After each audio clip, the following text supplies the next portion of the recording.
আসসালামু আলাইকুম। আজকে আমরা আমাদের ওয়েস্ট ওয়াটার ট্রিটমেন্ট প্ল্যানটা একটু দেখব। সো যেটা হচ্ছে যে আমাদের হসপিটালের যত রকমের ওয়েস্ট, টয়লেটের ওয়েস্ট, যেমন ফ্লাশিংয়ের পানি প্লাস শাওয়ারের পানি, বেসিনের পানি, সবগুলো পানি এসে এই প্রথমে ম্যানুয়াল স্ক্রিন বার থেকে স্ক্রিনিং হয়ে এইখানে সলিড সেপারেশন অ্যান্ড ইকুয়ালাইজিং ট্যাঙ্কটাই জমা হচ্ছে। আমরা এরপরে আরও যে সোর্স আছে সেটাতে দেখব। সো আমাদের আরেকটা সোর্স হচ্ছে কিচেনের যে ওয়াটার, সেটা এই যে আমরা দেখতে পাচ্ছি কিচেনের ওয়েস্টগুলো এসে এখানে জমা হচ্ছে এখানে, এবং এই যে অয়েল অ্যান্ড গ্রিসগুলো যে উপরে ভাসে সেটা দেখা যাচ্ছে আর কি।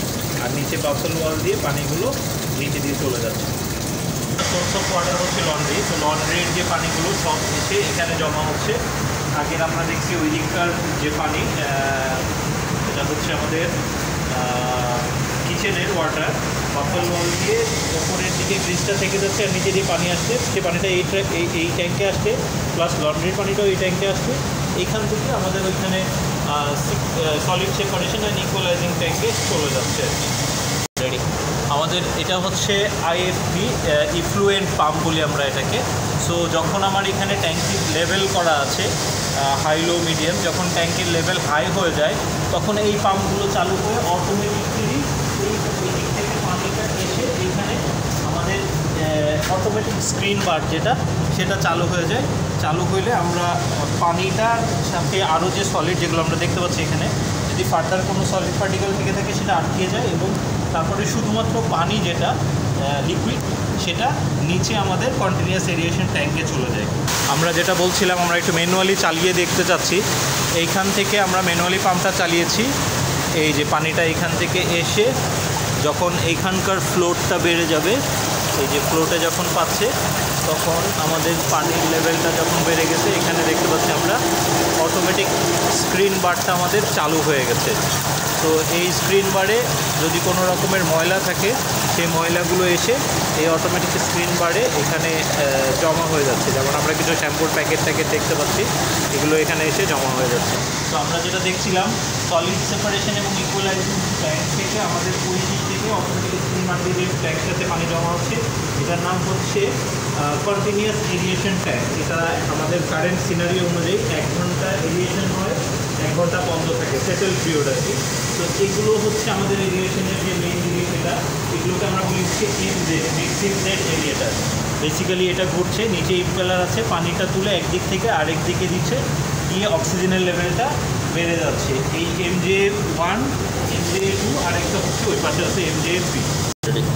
তো আমাদের যেটা আমরা বলছিলাম যে কন্টিনিউয়াস এরিয়েশন থেকে ওই দিকে একটা বাফল ওয়াল আছে, ওই ওয়াল দিয়ে এসে পানিটা সিকোয়েন্সিয়াল এরিয়েশন ট্যাঙ্কে জমা হচ্ছে। এখানেও 4টা এরকম MJ আছে, এখানে একটা, ওইখানে একটা, আর একটা হচ্ছে ওই পাশে। তো আমরা ড্রয়িং দিকে জিনিসটা আরও ভালো বুঝতে পারবো। এই 3টা জিনিস MJ দিয়ে কন্টিনিউয়াস সিকোয়েন্সিয়ালি এরিয়েশন হচ্ছে। 1 ঘন্টা এরিয়েশন হবে এবং 1 ঘন্টা বন্ধ থাকবে। আচ্ছা, আমাদের কন্টিনিউয়াস এরিয়েশনের এখানে যখন আমাদের ডিকেন্ট প্রসেসটা হয় আমরা ওটা দেখব। ডিকেন্টের সাথে সাথে ওয়েস্ট স্লাজ পাম্পের এই লাইনটা দিয়ে সাবমার্সিবল পাম্প দিয়ে এই দিক থেকে আমাদের এটা ওয়েস্ট স্লাজ পাম্প দিয়ে স্লাজ হোল্ডিং ট্যাঙ্কে চলে যাচ্ছে। এবং আমাদের যখন ডিকেন্ট প্রসেস শেষ হয়ে যাচ্ছে তখন যে স্লাজগুলো থাকছে সেটা রিটার্ন স্লাজ পাম্প দিয়ে এইখান থেকে ওই পাশে চলে যাচ্ছে কন্টিনিউয়াস এরিয়েশন ট্যাঙ্কে, মানে স্লাজগুলো সিকোয়েন্সিয়াল এরিয়েশন ট্যাঙ্ক থেকে কন্টিনিউয়াস এরিয়েশন ট্যাঙ্কে চলে যাচ্ছে। যেটা হচ্ছে আমরা ডিকেন্ট নিয়ে কথা বলছিলাম, এখন আমাদের প্রচুর স্লাজ কিছুটা দেখা যাচ্ছে। তো এই স্লাজটা যখন কমে যাবে, মানে পানির পরিমাণ যখন বেড়ে যাবে তখন আমাদের ডিকেন্ট হবে। পানির ফ্লোট সুইচে যখন ওর লেভেল সার্টেন লেভেলে চলে আসবে তখন ডিকেন্ট হবে। পানির স্তরটা যখন অনেক উপরে চলে আসবে তখনই ডিকেন্ট হবে, এবং ডিকেন্ট হলে উপরের যে পরিষ্কার পানি সেটা এখান থেকে ওই পাশের ট্যাঙ্কে চলে যাবে। তো আমরা যেটা দেখছিলাম ডিকেন্টের পরে পানিটা আসলে এখানে আসছে, এটা হচ্ছে আমাদের ইফ্লুয়েন্ট ট্যাঙ্ক। এখানে আমরা পানির পরিমাণ যখন বেড়ে যাবে ঠিক তখনই আমার জিরো ডিসচার্জের পার্টটা আবার চালু হবে। সো আমরা এবার জিরো ডিসচার্জের পার্টটা একটু ফিজিক্স। আমরা এখন ওই যে আমাদের ইফ্লুয়েন্ট ট্যাঙ্কের উপরে দাঁড়িয়ে আছে। আমি একটা জিনিস মিস করেছি, সেটা হচ্ছে এই এয়ার ব্লোয়ার দিয়ে, এই যে আমরা দেখতে পাচ্ছি এয়ার ব্লোয়ার লেখা আছে, এখান থেকে গিয়ে এয়ারটা ব্লো করছে আমাদের solid separation and equalising tank 2-তে এবং স্লাজ হোল্ডিং ট্যাঙ্ক, যেটা এই 2টা জায়গায় এয়ার লাগছে। আচ্ছা, সো আমি একটু যেটা হচ্ছে যে এটা আমরা এখান থেকে দেখতে পাচ্ছি দেখছি যে আমাদের ইফ্লুয়েন্ট ট্যাঙ্ক দুটাতেই এয়ার ফ্লো হচ্ছে, এবং এখান থেকে স্লাগ হোল্ডিং ট্যাঙ্কে আসলে আমাদের আলাদা একটা সাবমার্সিবল জেট এরিয়েটার আছে, সেটা দিয়ে এয়ার ফ্লো হয়, এবং এই এয়ারটা এখান থেকে গিয়ে আমাদের solid separation and equalising tank two সেটাতে ফ্লো হচ্ছে। সো আমাদের এবার যেটা হচ্ছে যে আমরা ইফ্লুয়েন্ট ট্যাঙ্ক থেকে আমরা জিরো ডিসচার্জের পার্টে যাচ্ছি। এইখান থেকে এই দুটা পাম্প দিয়ে এই কারেন্ট লাইন দিয়ে এগুলো ক্লারিফায়ার ট্যাঙ্কে চলে যাচ্ছে। ক্লারিফায়ার ট্যাঙ্কে পানিটা ফার্দার ক্লারিফাই হয়ে ক্লারিফাইড ওয়াটার ট্যাঙ্কে জমা হচ্ছে। আমরা এখান থেকে যদি ক্লারিফায়ারটা দেখি, এই যে লাইনটা আমরা দেখছিলাম এখান থেকে ক্লারিফায়ার দিয়ে এই ক্লারিফায়ার ওয়ান, এখান থেকে ক্লারিফায়ার ওয়ানে যাচ্ছে, সেই লাইনটা এখান থেকে ক্লারিফায়ার টুতে গেছে, যেটা কিনা আমাদের ডিপার্টমেন্ট, এবং এই ক্লারিফায়ার পরে ফার্দার পানিটা ওই লাইন দিয়ে দিক থেকে আমরা চলে গেছে হচ্ছে ক্লারিফাইড ওয়াটার ট্যাঙ্ক। লাইনটা দেখা যাচ্ছে।